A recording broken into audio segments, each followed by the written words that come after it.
All right, shalom.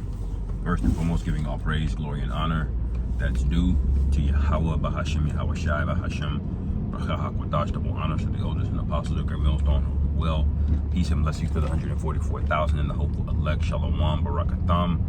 And this is just going to be an in transit, all right, as I'm heading back to the crib to do some errands.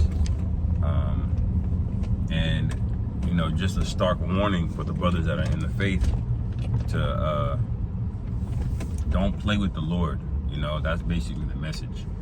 All right, now this is a bit of a lamb back on the video that a brother posted coming out of the Atlanta camp about how, you know, one of the brothers that left and how he basically took these things for granted, his truth, his lot, and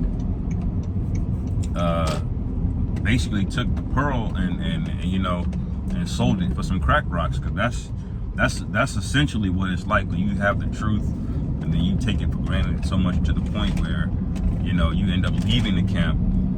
All right, the Lord already, you know, has his plan carved out for you. You know, that's what a lot of, you know, young, you know, excited, zealous brothers don't realize is that, like, look, we belong to the Lord, man. Like, we are his property, you know. And if the Lord don't want you to do something, you're not gonna do it. If you're gonna go do something, if you don't want to go do something, the Lord wants you to do it, he's gonna make you do it, you know, i.e. Jonah. Okay, that's the example of that story, is that we are not the arbiters of our reality of our life. And when you put your hand to the plow to do one of the most important works, you know, in the earth on behalf of the Most High, and you trivialize it, then that's gonna come with consequences, you know. And I don't think people realize how comfortable you are here, man. How easy it is for the Most High to just inflict pain on you because of how soft everything is, how soft everyone is here. You know, I was doing the lesson earlier about the food supplies, and that's gonna mess a lot of people up, man. Okay, they're not gonna be able to cope with not knowing where food is coming from. Okay, they don't have toilet paper to wipe their own behind. All right, it's gonna be really easy, man. Really easy for the Lord to just do you bad. All right, and that should put the fear of the Lord in you, because we don't know. You know, we don't know if we're gonna make it, if the Lord is gonna choose us, man. We the scriptures say that, you know, we see through a glass darkly, and we're also prisoners of hope. Okay, that's what we are, man. All right, and you got to realize what you're a part of. Realize who our Father is, man. He's known, all right, for being the Redeemer of Israel, all right, our protector. But he's also known as the King of Terrors, man. All right, there's a duality with him, because he created everything. All right, he is the beginning. All right, when you really sit down and you try to fathom what the Most High is, you really can't. You know, you'll be there forever trying to imagine it, you know. And remind yourself of this daily. You know, why do you get up and you do this? Do you really believe America's going to be destroyed? Where's your spiritual investment in? Is it into America, or is it into the kingdom of heaven that's promised? Because here's the thing, the kingdom of heaven, it's coming regardless, man. Whether you want it or not, whether these, you know, Israelites that love being here and they don't want to, or they want Esau to be good in the kingdom. If they do want to come, they want Esau to be good. Look, the kingdom is going to be what it's going to be anyway, man. You might as well just give it the program. All right, and you don't want the Lord to have to force you into the kingdom. Okay, you want to go in there willingly. You should be striving for it, fighting for it, man. All right. And if you lose that fight, you lose that zeal, then basically what's happened is, your heart is turned towards something else. All right? Because you didn't just lose your will to live. You lost your will to do the will of the Heavenly Father. Okay? And that is insubordination. That is adultery. That is, a sin worthy unto death, on top of the fact that we were already worthy of death. All right? So think about these things in layers. When you're doing something as benign as a video or going out to a camp, man, like be sincere, because this brother, he tried to take his own life.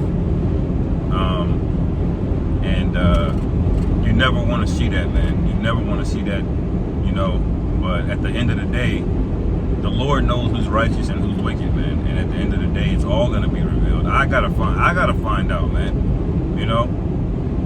I pray and I hope I'm not of the lot of the 2/3 of the wicked, man.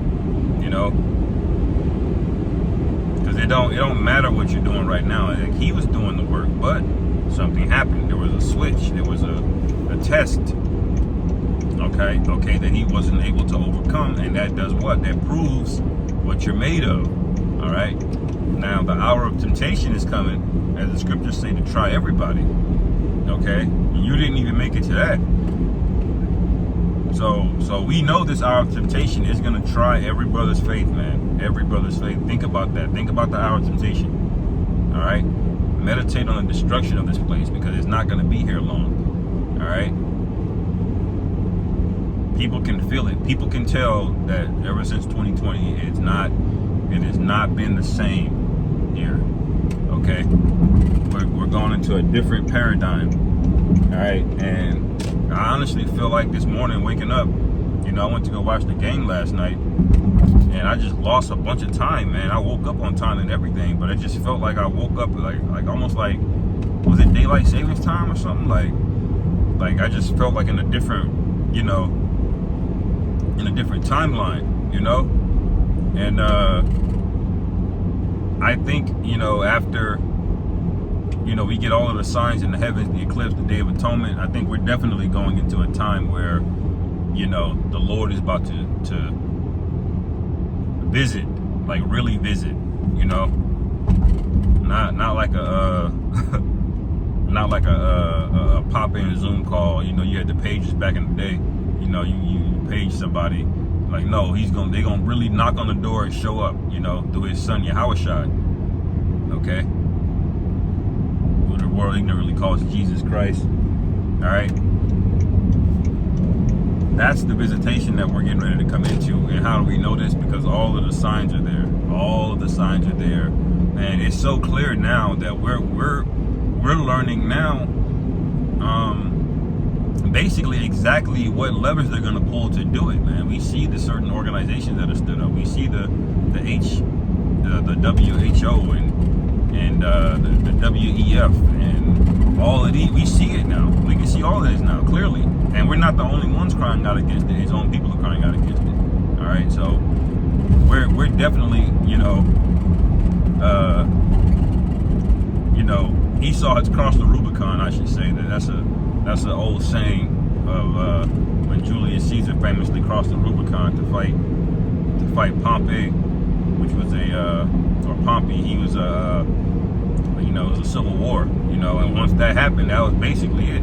Rome was never the same again, and Caesar won, and he ended up, having that one world order. That's where Esau is now. He's already waged war on his own people, man. And so at this stage in the game, Jake to not really see that and not take it seriously when it's clear as day what's getting ready to happen, and you worried about, starting a business and real estate and, and all of that. And, we all have our things that we think about. I have an aspiration to get away from my day-to-day job and do my own thing. But look, man, if you holding on to that and think that's some kind of hope, if that comes before the truth, before Yahweh Hashem Yahushai, man, you're gonna die, man. And that's the most loving way I can tell you.